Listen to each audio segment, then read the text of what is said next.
Assalamualaikum warahmatullahi wabarakatuh. Halo semuanya, hari ini kita akan mempelajari tentang anatomi jantung. Jantung atau yang akan kita sebut dengan kordis, dan mungkin akan saya sebutkan istilah jantung dengan istilah kordis pada bagian video selanjutnya. Ia berada di dalam kavum yang disebut dengan kavum mediastinum. Kavum mediastinum ini berada di antara kavum pleura. Kavum pleura diisi oleh pulmo atau paru-paru, sedangkan kavum mediastinum diisi oleh salah satunya adalah jantung. Lebih tepatnya, jantung berada pada bagian mediastinum yang media.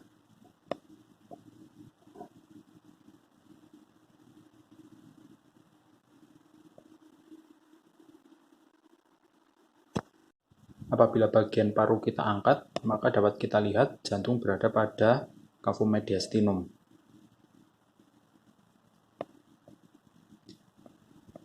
Sirkulasi tubuh manusia terdiri atas dua jenis sirkulasi. Yang pertama adalah sirkulasi pulmonal yang diperankan oleh bagian jantung yang sebelah kanan.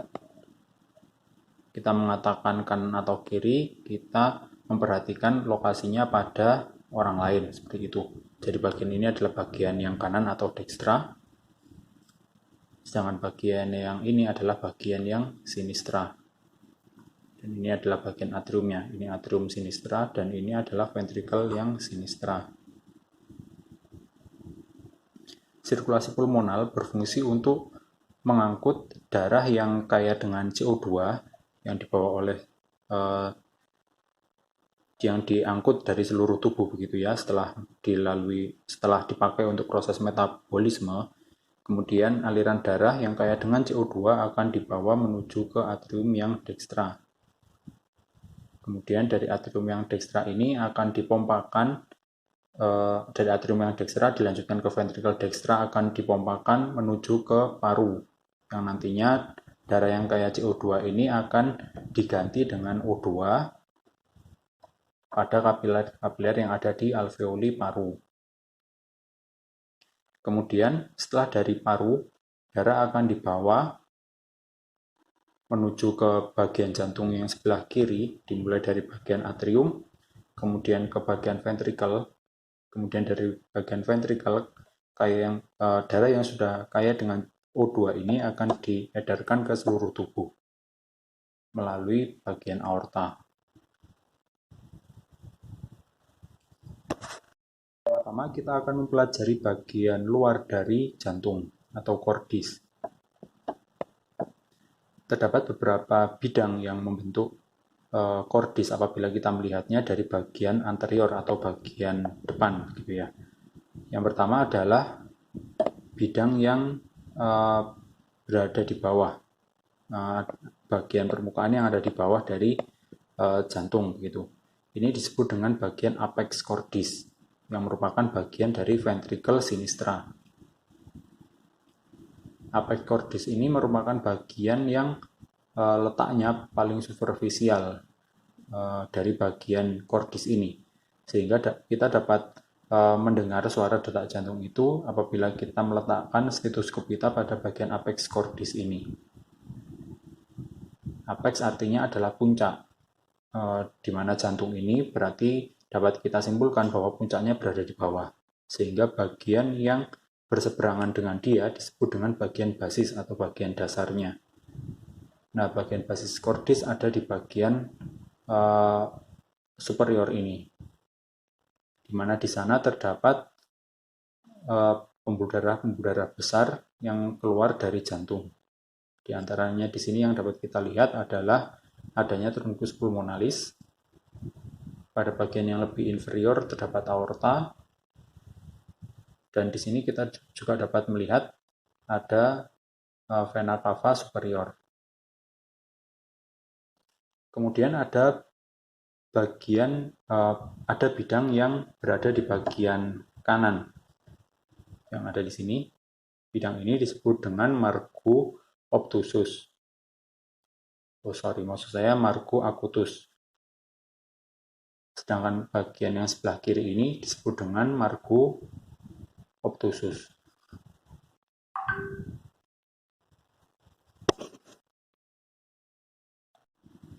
Dan bidang yang ada di inferior yang disebut dengan margo inferior. Selanjutnya kita akan mempelajari ruang-ruang jantung apabila kita lihat dari bagian eksteriornya. Sebagaimana yang sudah kita ketahui, jantung terdiri atas 4 ruangan, 2 atrium dan juga 2 ventricle. Apabila kita lihat dari bagian eksterior atau dari bagian luarnya, kita dapat melihat bagian dari atrium, dia memiliki suatu tonjolan yang dia menjorok di bagian atas dari ventricle cordis ya. Daerah tonjolan ini disebut dengan auricula. Jadi bentuknya seperti telinga, makanya dia disebut dengan auricula. Sedangkan pada bagian kiri juga ada. Oleh karena itu, cordis memiliki auricula yang dekstra maupun yang sinistra, yang merupakan bagian dari atriumnya. Kemudian, kita juga dapat melihat ada struktur ventricle. Ini adalah bagian ventricle yang dekstra. Apabila kita lihat di sini, dia menutup sebagian besar bagian dari cordis anterior. Jadi bagian permukaan anterior dari jantung, dia sebagian besar disusun oleh ventricle yang dekstra. Kemudian kita juga dapat melihat ventricle dekstra ini akan berlanjut menuju ke truncus pulmonalis.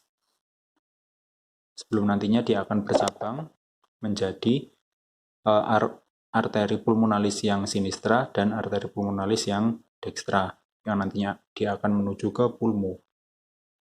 Kemudian pada bagian yang lebih kiri, kita dapat melihat di sini ada ventricle yang sinistra. Dapat kita lihat di sini bagian ventricle sinistra mengisi sebagian kecil dari margo inferior dan mengisi hampir sebagian besar dari margo yang obtusus.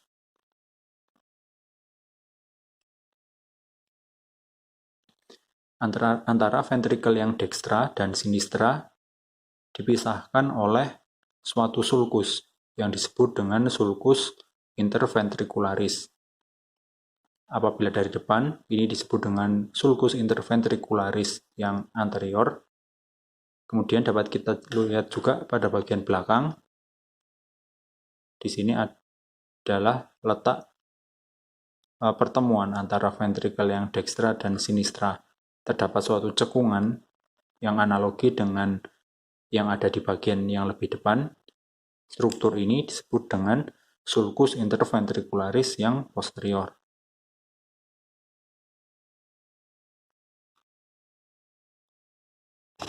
Di sini kita juga dapat melihat ada struktur yang memisahkan antara bagian eksterior dari atrium, yang di sini adalah auricula, dan ventricle. Struktur ini disebut dengan sulcus coronarius. Kita juga akan membahas tentang arteri-arteri yang memberikan nutrisi kepada jantung. Tentunya sebagaimana organ tubuh yang lain, jantung untuk melakukan aktivitasnya juga membutuhkan asupan yang berasal dari vaskuler. Pembuluh darah yang memberi asupan kepada jantung ini lumrah kita sebut dengan arteri coronarius. Arteri coronarius merupakan percabangan dari aorta. Ini adalah aorta. Lokasinya berada pada posterior, lokasinya berada lebih posterior daripada truncus pulmonalis. Sehingga nanti ventricle sinistra akan berlanjut menjadi aorta keluar dari bagian yang lebih posterior daripada truncus pulmonalis. Kemudian dari aorta ascendens ini, bagian aorta yang pertama yang menuju ke atas disebut dengan aorta ascendens. Dia akan memberikan percabangan menuju ke arteri koronaria. Yang dapat kita lihat di sini adalah arteri koronaria dextra yang melalui sulcus coronarius dextra yang membatasi antara auricula dan ventricle dextra. Di sini kita juga dapat melihat apabila bagian truncus pulmonalis ini kita hilangkan, kita dapat melihat ada arteri koronaria sinistra yang dia keluar dari aorta ascendens. Arteri koronaria sinistra ini akan memberikan percabangan menuju ke sulcus interventricularis anterior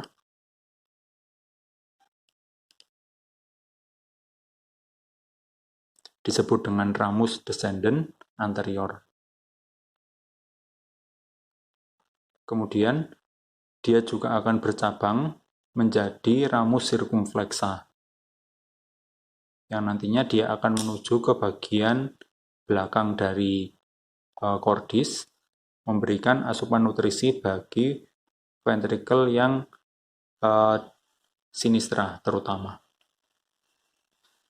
Kemudian dapat kita lihat di sini bagian dari arteri koronaria dextra ini akan berlanjut menuju ke belakang juga, dan dia akan memberikan vaskularisasi menuju ke bagian ventricle yang ada di posterior, baik itu dari ventricle yang dextra maupun yang sinistra.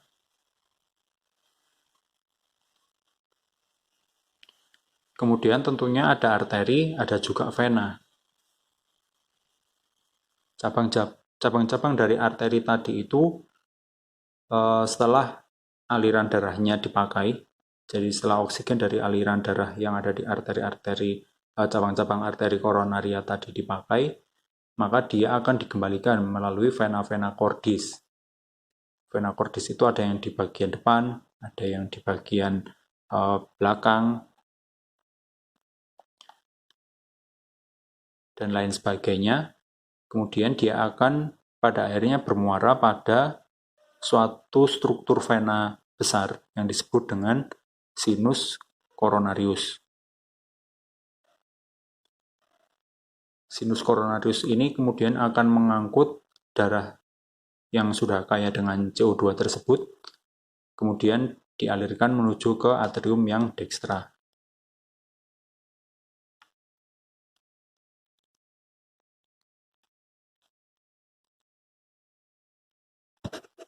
Selanjutnya, kita akan mempelajari bagian interior dari cordis.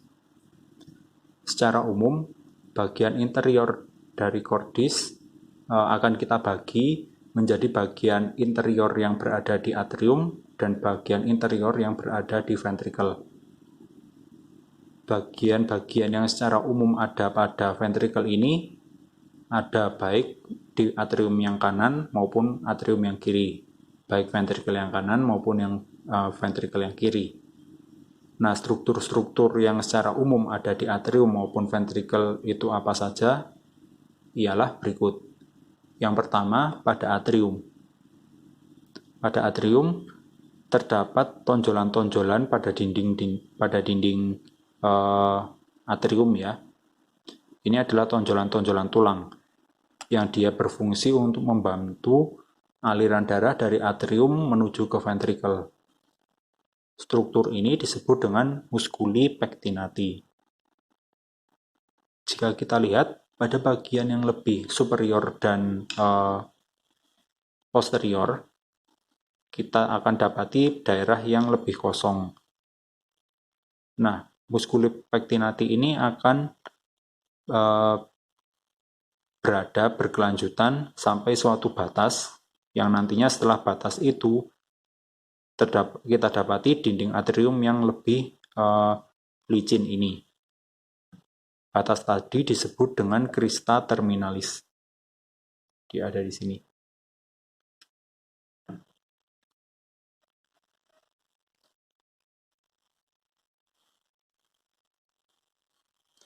Kemudian kita akan mempelajari struktur yang ada di ventricle. Kita akan membuka bagian ventricle-nya.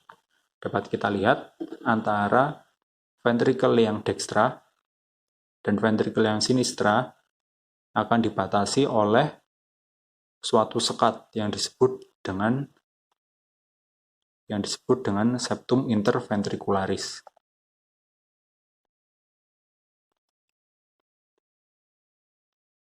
Nah, pada bagian interior dari dari ventricle cordis, kita akan dapati struktur yang pertama disebut dengan musculi pectinat, disebut dengan musculus papillaris. Ini salah satu yang dapat terlihat, salah dua yang bisa kita lihat. Musculus papillaris ini akan berkaitan dengan suatu struktur yang disebut dengan chorda tendinae.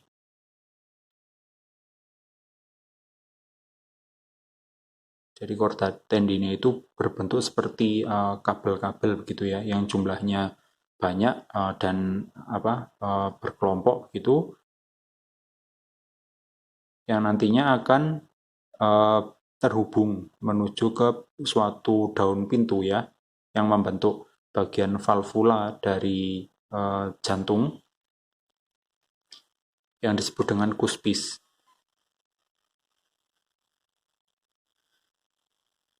Selain kedua bagian tadi, apabila kita lihat, terdapat penonjolan-penonjolan pada dinding ventricle yang dia tidak terhubung. Berbeda dengan musculus papillaris, dia tidak terhubung ke chorda tendinae. Tonjolan-tonjolan itu disebut dengan trabecula carneae.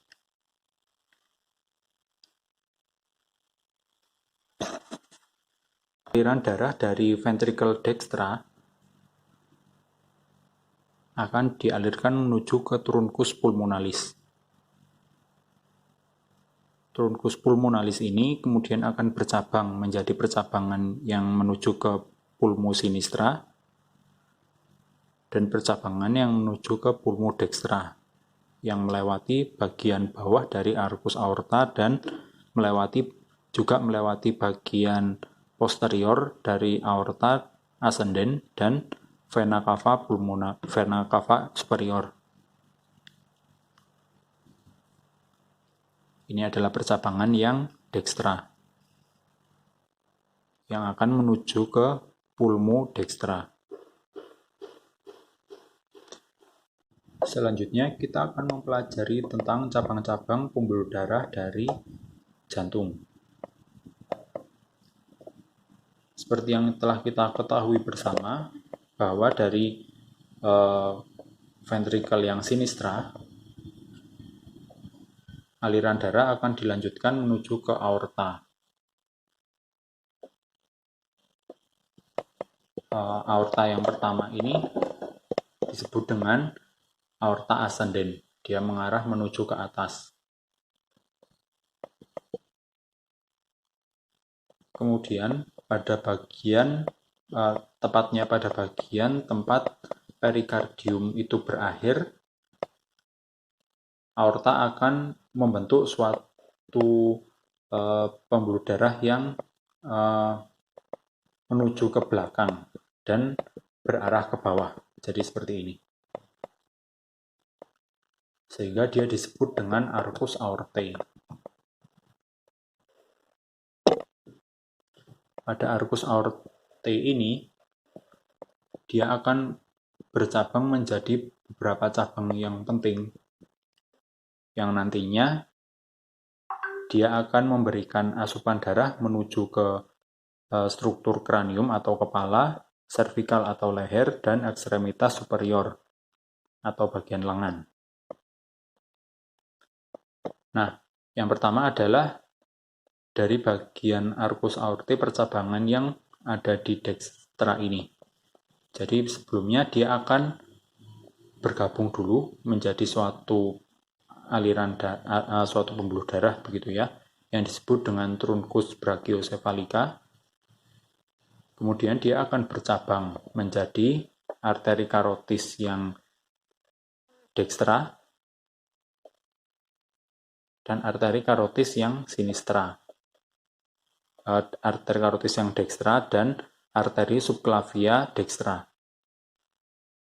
Arteri karotis yang dekstra ini lebih tepatnya adalah lebih lengkapnya adalah arteri karotis communis dekstra. Nanti dia akan memberikan percabangan-percabangan yang akan memvaskularisasi struktur yang ada di kepala, wajah. Kepala di sini maksudnya adalah cavum cranium ya, yang di sana diisi oleh struktur-struktur parenkim sistem saraf pusat, otak, dan struktur-struktur yang ada di wajah dan juga yang ada di leher. Sedangkan arteri subclavia dekstra ini akan memberikan asupan darah ke ekstremitas superior. Selanjutnya adalah apabila berbeda dengan yang sebelah dekstra tadi, percabangan dari vaskuler apabila dia menuju ke bagian vaskuler yang sebelah kiri yang analogi dengan arteri karotis sinistra tadi, dia merupakan percabangan langsung dari arcus aortanya ini. Sehingga yang disebut dengan arteri karotis yang sinistra itu adalah dia keluar langsung dari arcus aortanya ini. Ini adalah strukturnya.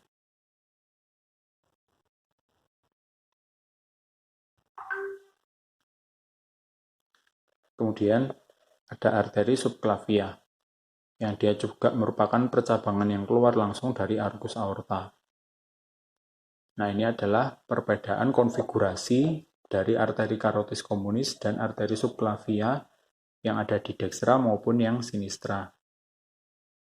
Kemudian apabila kita ingin mempelajarinya dari superficial, arteri karotis communis ini lokasinya ada di bagian depan dari musculus sternocleidomastoideus. Di sana dapat kita lakukan perabaan dari arteri karotis communis.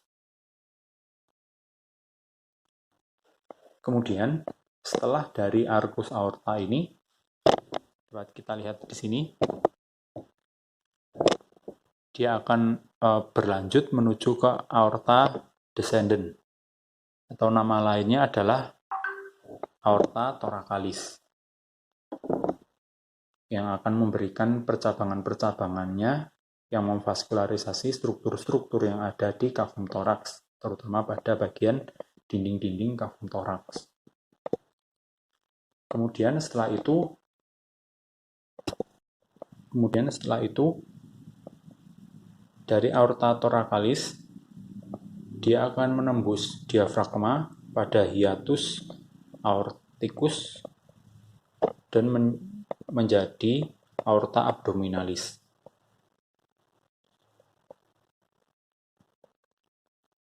Yang sebagian besar cabang-cabangnya memberikan vaskularisasi pada struktur yang ada di cavum abdomen. Di antaranya adalah renal.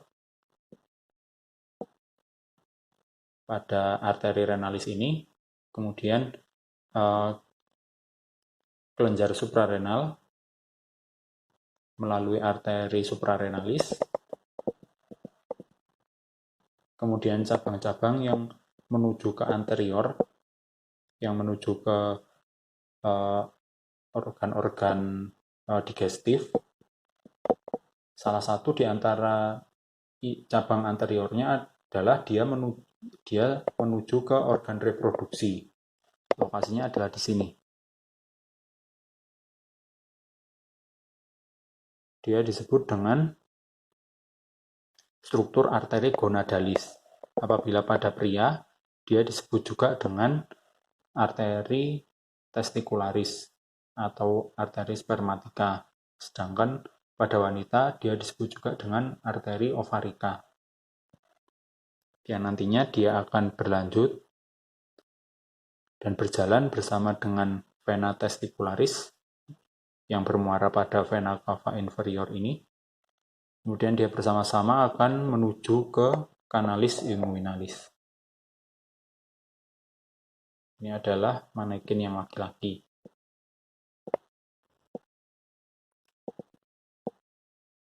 Selain itu, dari aorta abdominalis, dia juga akan bercabang terminal menjadi arteri iliaca communis. Arteri iliaca communis ini kemudian akan bercabang. Ini adalah arteri iliaca communis. Kemudian dia akan bercabang menjadi arteri iliaca externa yang nantinya akan berlanjut masuk menuju ke canalis femoris, ya, yang nanti akan memberikan vaskularisasi pada yang ada di sini, ya, yang nanti akan memberikan vaskularisasi pada ekstremitas inferior. Kemudian ada juga cabang arteri iliaca interna.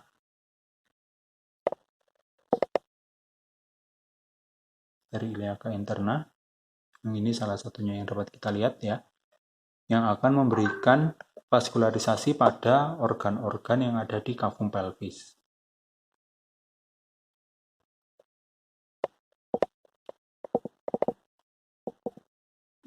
Dari bagian tubuh yang lebih bawah ini, aliran darah akan dikembalikan menuju ke vena cava inferior, ya,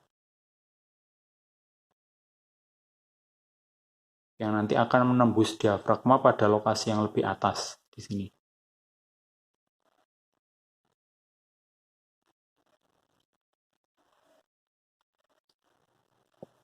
Sehingga kemudian dia akan menuju ke atrium dextra ini.